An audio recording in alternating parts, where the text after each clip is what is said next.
Hello and welcome to another episode of Crypto Funnel. We're here to help you shoot your Web3 project to the moon and beyond. My name is Julieta Oos and I shall be your host.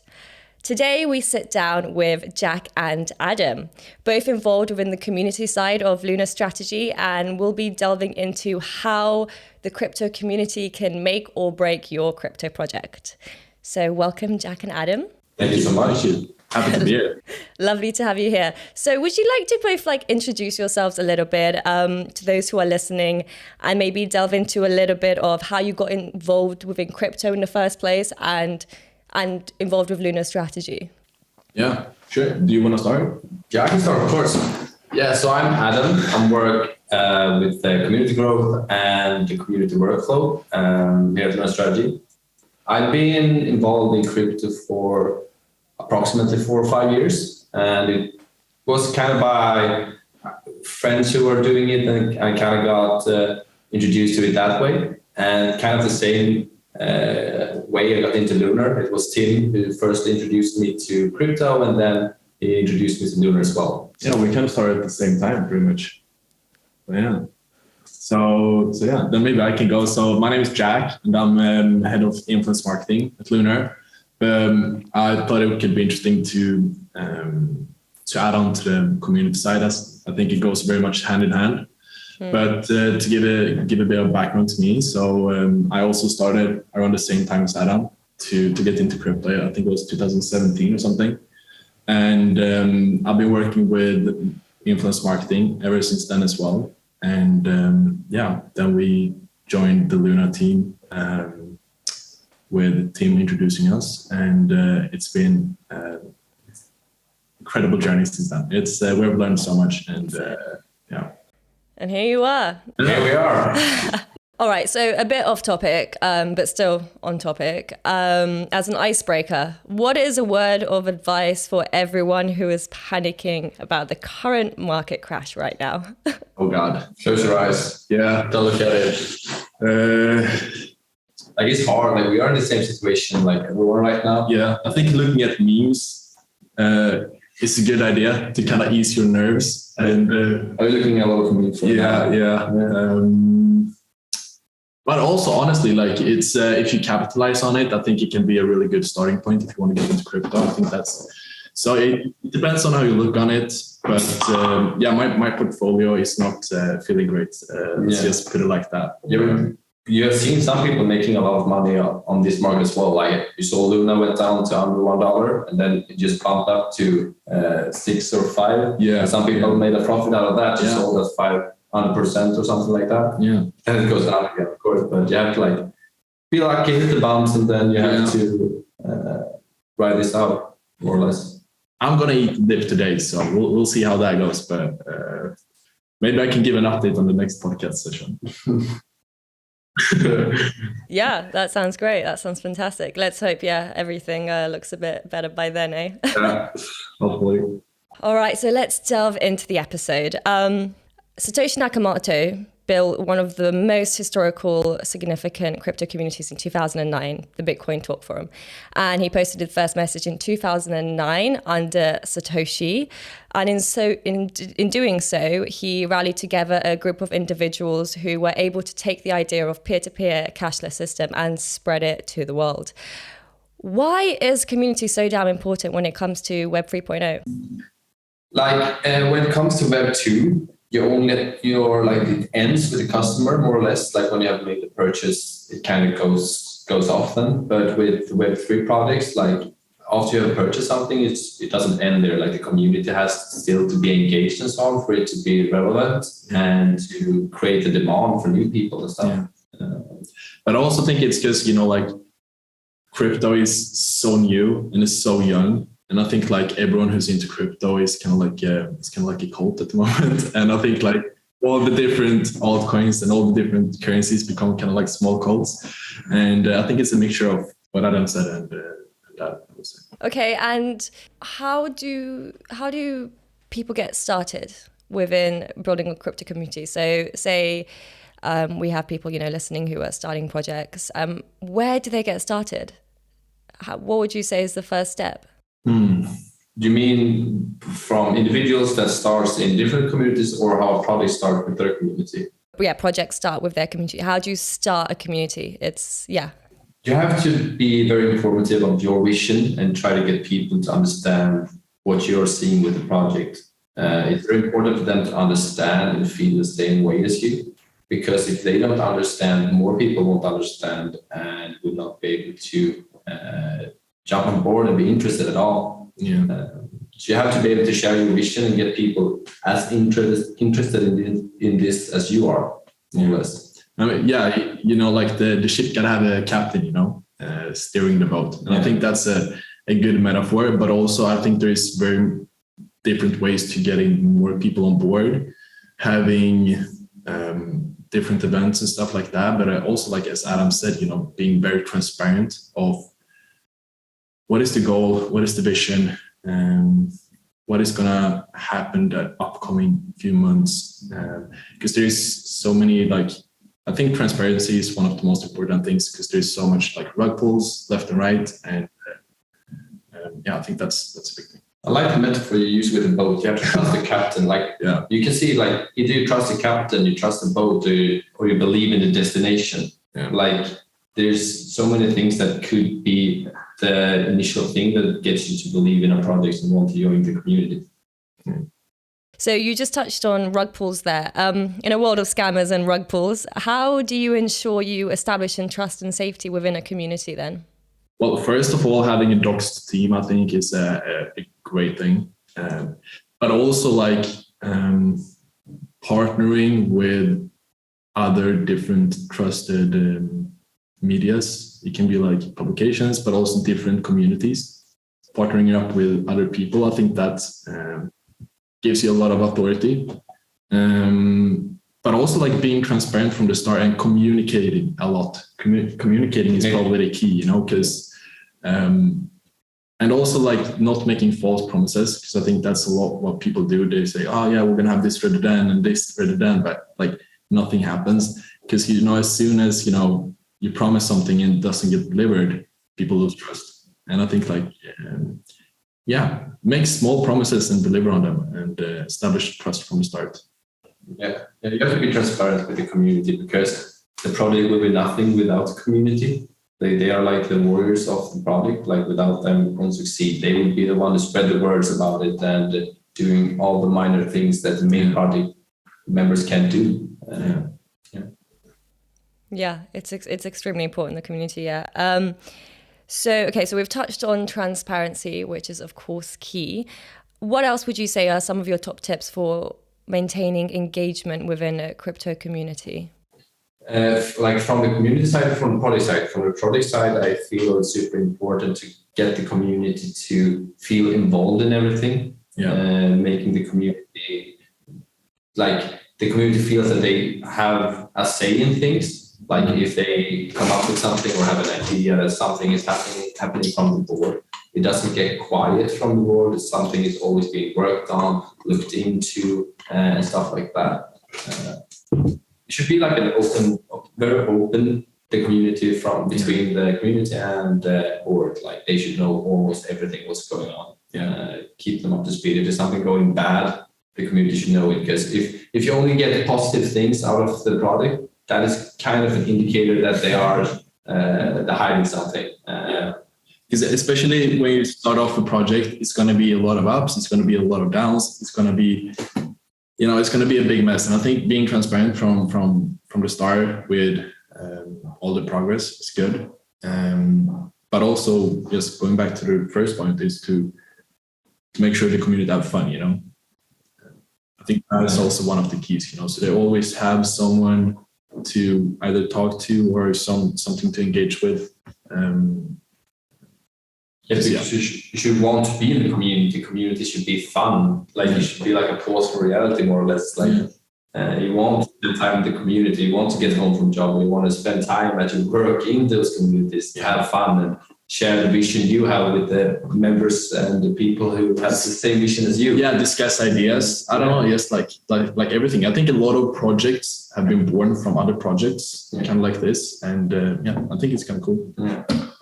And in order to grow these communities, what would you say are some of the best platforms to nurture your crypto? Or... When we talk about crypto, like Twitter, of course, it comes to mind. Twitter is, I think it's one of the keys. Yeah. However, Twitter is currently filled with bots, which is like a big issue. Hopefully Elon's going to change that for us, huh?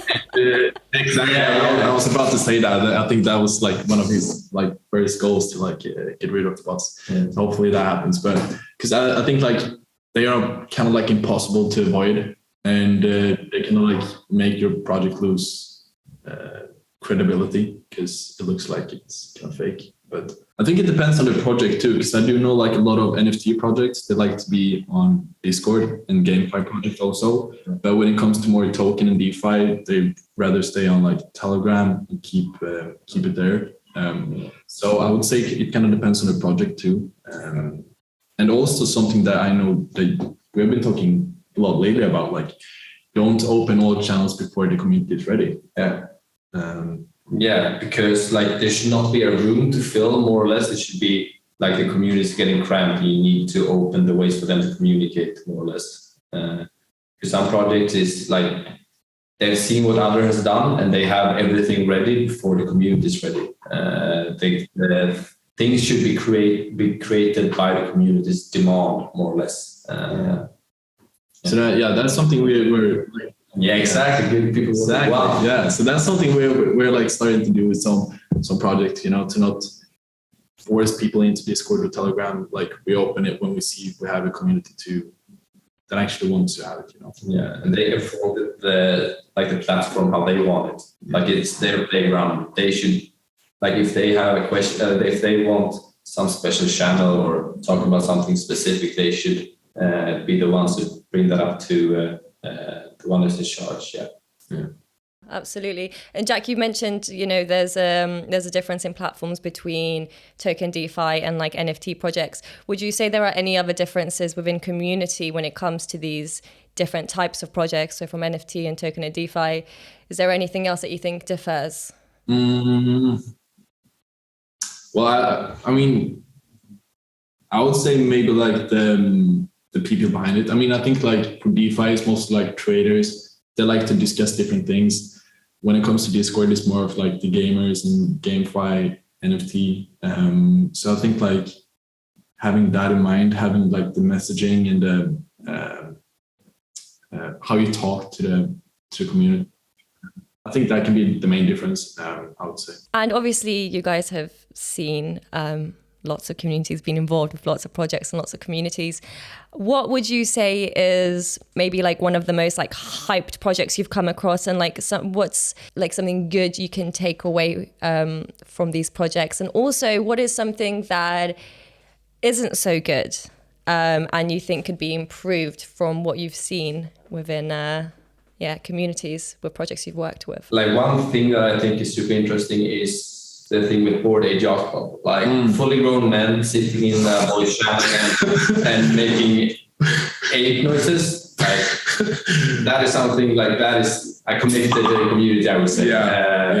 And I've seen events from cyberpunks, also an NFT project where they create their own secret handshake when they not secret, but they throw the faces on their chest like an big gorilla, the stuff like that. Like when the community is super engaged, they're kind of acting childish because they are so like giving to this project. I think that's super. It's kind of beautiful to see. Yeah. But also, I think like what these projects are doing, right? They're communicating everything they're doing, and I think it comes back to that all the time. And it's some projects that we have been working that we have seen like really. Like doing such a great job with the community. They've also always been like communicating a lot what they're doing, what they're thinking, if they have an idea, and also like keeping them up to date all the time. Like what is being worked on, how is it going, and also bringing the community more involved on the promotion side as well. So, for example, like building up kind of like a shilling team, but within the community. And giving them like incentives to help out and be there, So what's a shilling team for those who don't know, who are listening? Do you want to elaborate on that? Yeah, because the community can help in a lot of ways. Like one way is to be the one to spread the word about the project. So with shilling is mean, for example, if you per se have a project that you like and you're out on Twitter and talking about it and posting about it, and in other communities you bring this project up, and yeah, you're like hyping up other about this project you like, more or less. And here to kind of like come to something that we have seen projects doing bad is having like they just hire a random shilling team from somewhere who have no clue about the project, and then it seems very unauthentic. Yeah. And I've gotten tons of those messages myself and see it constantly on Twitter, and it just like makes you not want to even go into the project at all. Yeah, as you said, like one thing that a lot of communities are doing wrong is that they are forcing things. For example, they're forcing shillers. They don't have the community members to do it, so they pay people to do it for them. Yeah. So that is, and the same with moderators, people hanging out in the community. If you pay them, you kind of lose this genuine tone of voice behind the person. So it kind of feel like robotic and forced, all the questions and answers. That is super important in the community. I would say that it's genuine and comes from a believing heart in the project, more or less. And like from our standpoint, that is something that we try to do right away when we onboard a project. The first thing is to like establish, okay, how is the community looking like? What can we do? Who can we like bring on board, kind of working together with us as moderators, as shillers? But yeah, I mean, sometimes we do also start off with having our in-house shilling and moderator team. But yeah, that's like the first thing we start to look for to get someone from the community to help out with that. So I think leading on a little bit from there, tell me a bit more and listeners a bit more about influencer outreach and how to successfully go about that. So yeah, the influencer outreach is something that we have been working on a lot because it's very hard to reach some of them. We have established quite a big network already, which is super cool. But some of the tips I could give is probably be direct, but also in a very like genuine way. So what I like to do is to start off with like giving them some sort of compliment that like, okay, I found your channel, I really love your content. I think this project could be good for you, but also not, you shouldn't. You should keep the message quite short, so you like cut right to the chase, more or less, because I know a lot of these profiles get spammed. They probably get 200 messages each day, and you kind of want to stick out, And I think that's why having like a good subject and stuff like that also will help a lot, especially reaching out via email. Something that we also do here to make sure that the influencer get like a good understanding of the project right away is we create like super brief pitch deck with like 3 or 4 slides where we just kind of like give an introduction to the project, because some of these people who get 200 messages a day, they don't have time to read all the white papers. So we kind of like jot down the bullet points and kind of like the overall scope of the project and kind of like what it's about, so they can get an easy introduction and then decide from there. Yeah, we've touched on, I think, as well, like what makes a good community manager and moderator. Is there anything else that you would add to that? Yeah, I would say that they are in the project really first, and you just have an extra incentive for them to be there by getting them an extra role and more responsibilities and so on. But first of all, they should want to be there. That is like the most important thing, I would say. I mean, I find that myself, like even with with projects that you work with, the ones you're more passionate about, you're going to produce a better work for them, aren't you? And the ones that you personally believe in. So that's it. So we're gonna wrap up in a bit. I personally, I've got so much of a better picture of communities within crypto projects and so on, and I'm sure that our listeners have as well. But before we do, is there anything else that you think that should be thrown out that you'd like to mention, that you think is important for anyone? starting a project and looking to grow a community should know.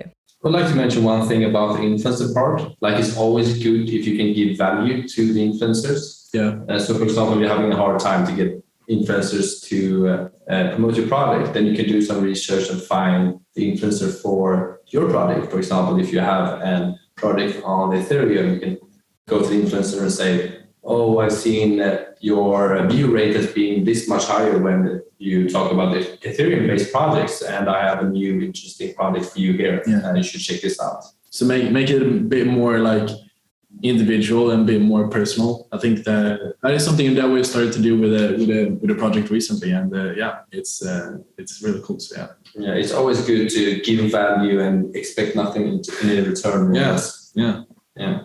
But then also, like, something I just wanted to add on before we go. It was like just like having an overall strategy and having like a good team behind the project, because a lot of people who start out, I mean, you can't do everything alone. So I think like bringing on some cool people is key also. That doesn't really have to do with the community, but I just wanted to add that. No. I think this episode has been jam-packed with advice. Where can people find you? Where can people stalk you and get in contact with you to find out more? Either Twitter, LinkedIn, and also just reach out via the websites. But I think mostly we spend time on. You can also hang out in the Lunar community. We can answer any questions you have about crypto and crypto marketing. When it comes to that, you can also find us on Twitter as well. Yeah. Well, thank you very much to you both. Thank you everyone who is listening. And for more information, visit lunarstrategy.com. Subscribe to our podcast, and please give us a rating if you enjoyed it. It really helps us out. And share this episode with someone that you think will find it of use. Till next time.